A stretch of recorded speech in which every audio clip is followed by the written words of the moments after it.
In your textbook, on page 26, so I asked you to memorize all those dates and facts, and you knew that was a joke.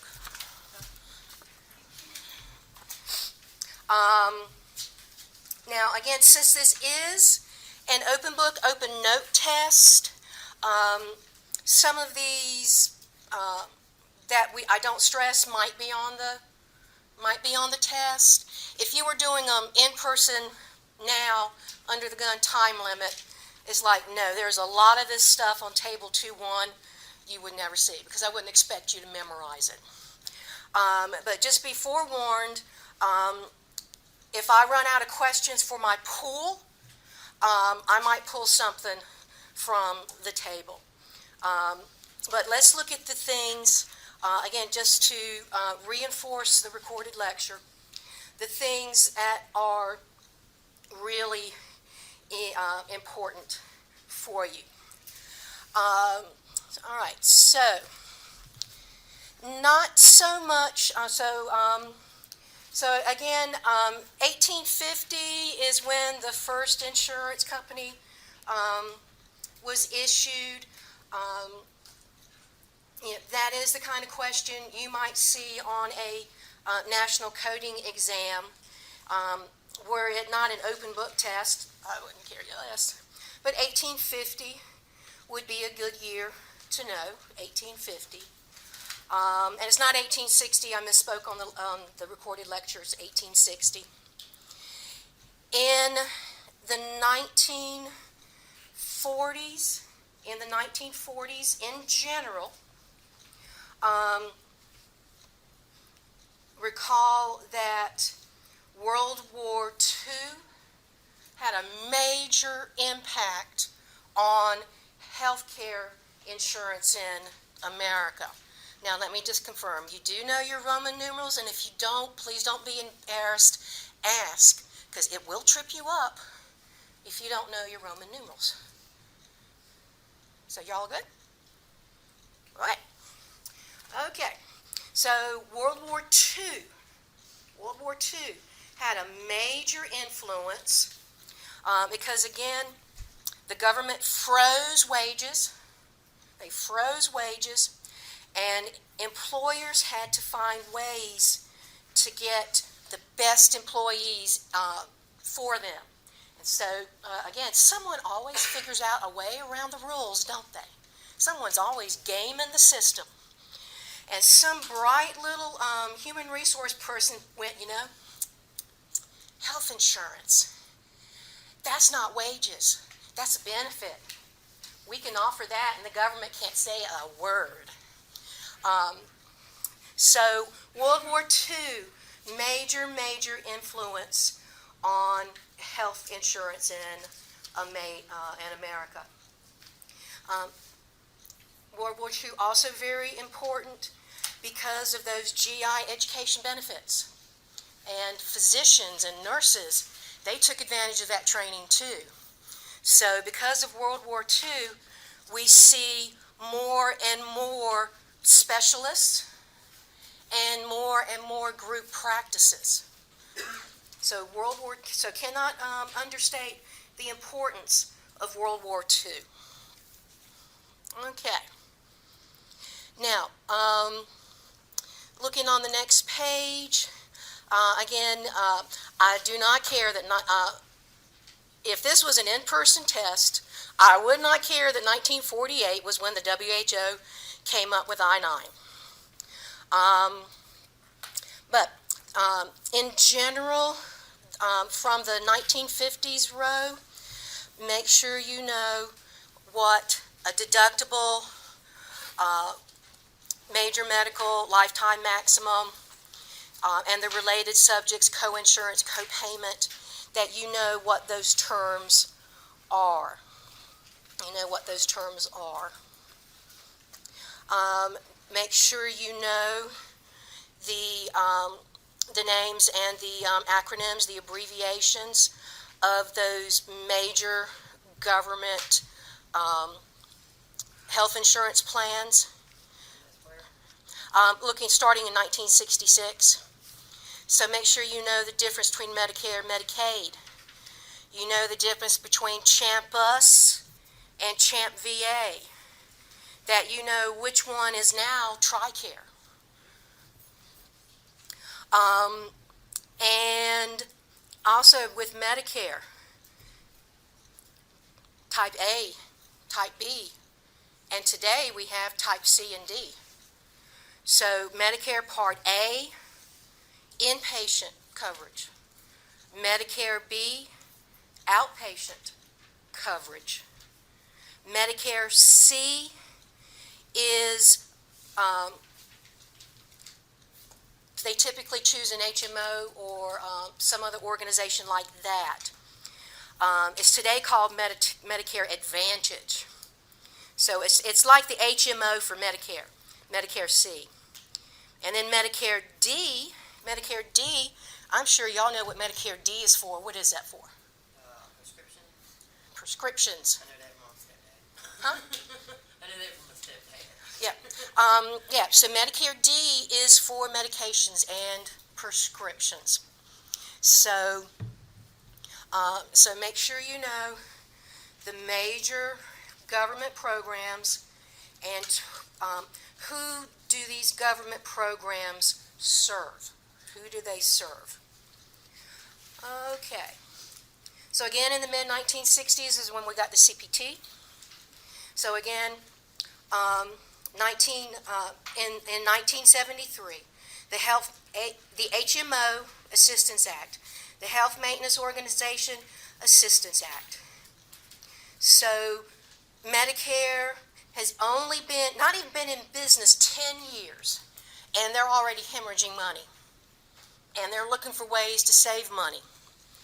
And so some smart person looked at a study of the quality of care of these HMO organizations that are very restrictive, and Medicare and coverage and healthcare in general.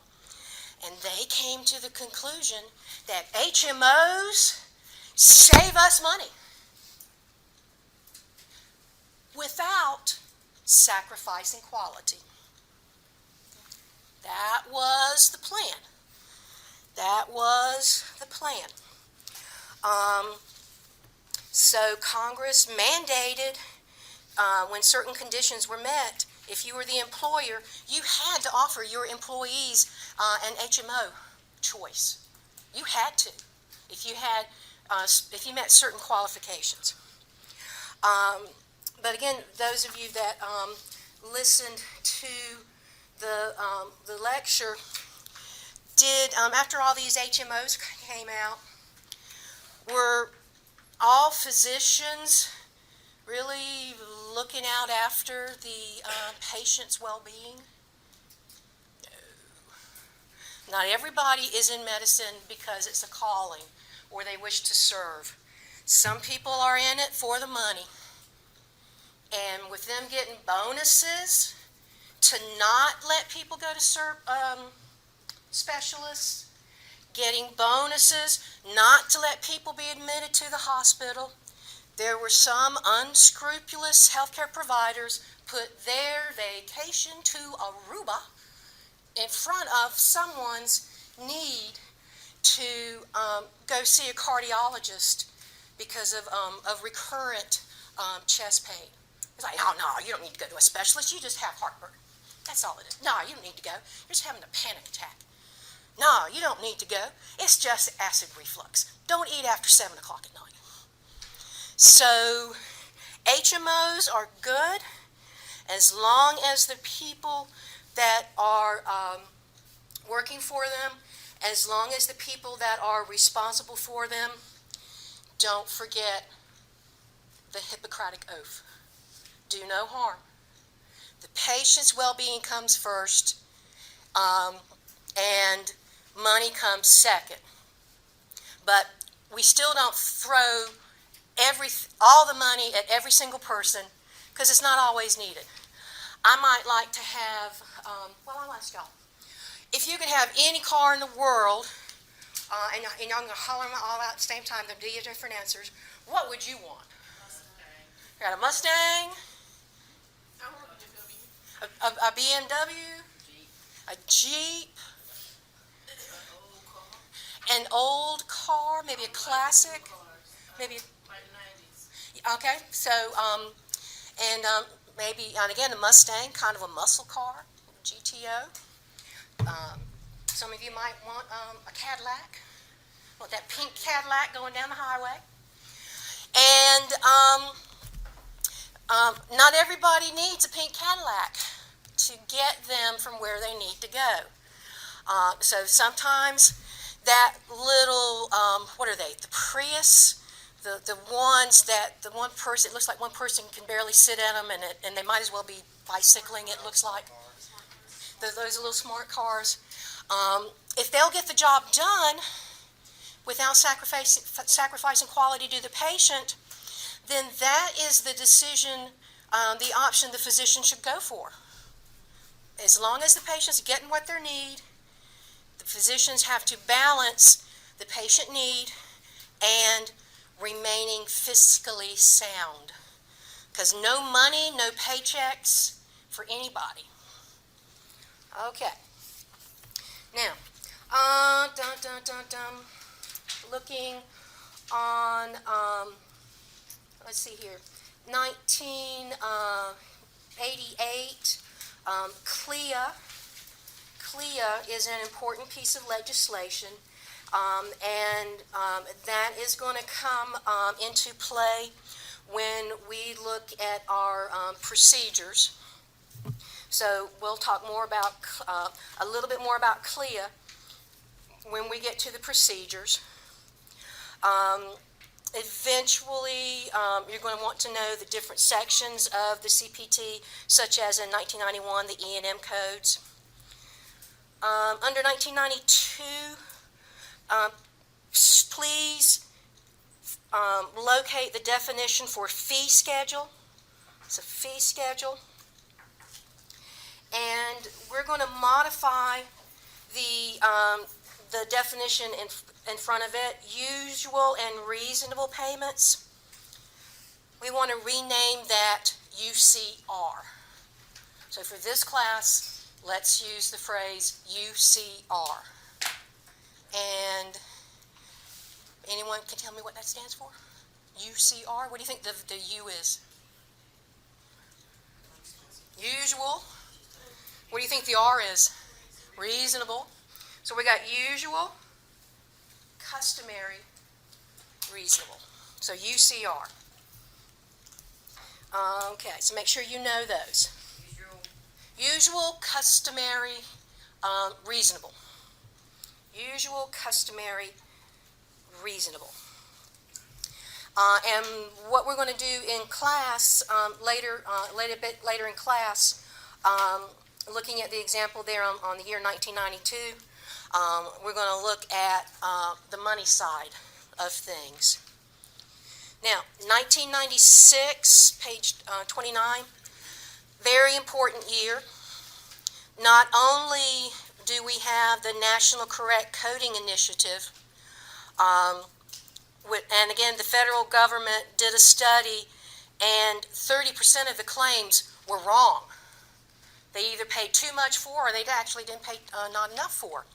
So the NCCI, that still is in play today, and it impacts your coding decisions for procedures. The other big thing, and please make sure you get this abbreviation right, it's 1P, HIPAA. There's one P and two A's. Yeah, and if that was on the test, and that's what you put on the test, nope. So HIPAA.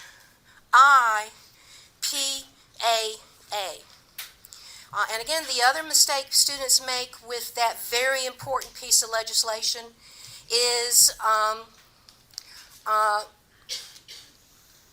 yeah, it is insurance. Yeah, because when HIPAA first came out, people were worried about information leaks. and you had to sign all these privacy things. So it is insurance, it's not information. All right, so HIPAA, very, very important piece of legislation. And again, it is so that you could carry your insurance from one company to another. And the emphasis today, though, is on the accountability. The accountability. And I'm so sorry I misspoke. But y'all are there that went, now wait a minute. Good for you. Okay. Let's see here. I really don't care that in 2003 is when the MMA came out, but that's your Medicare Part D. Some other, in 2010, that is a major, the HITECH Act in 2009 and the PPACA in 2010, those are also very important pieces of legislation. And again, most people today, though, the PPAC, the Patient Protection and Affordable Care Act, everyone just calls that the Affordable Care Act, the ACA. They're like, yeah, patients are going to be protected, so we don't have to worry about that anymore. So all we want to make sure is that health care is affordable. Okay. Now, and there at the bottom, page 31, in italics, is the little statement that this act made Medicare change how long it would take that they would accept a claim from the date of service. Okay. All right. Please make sure you know what a SOAP is and what goes in it. You know your EHRs, your EHRs, your EMCs, your EOBs, your EDIs, all of those. What they mean? They are in Chapter 1 and lecture notes, and they will follow us the entire semester. It says so. The SOAP, that's in Chapter 2, but EOB, ERA, EMC, EDI, those terms from Chapter 1, they are going to follow us the entire semester. So just because it's in Chapter 1 doesn't mean it's not fair game any other time. So make sure you know those abbreviations. Or at least make sure you know where to go to find them. Okay. Now. Okay. So again, flashcards might be a way to approach those. Alrighty.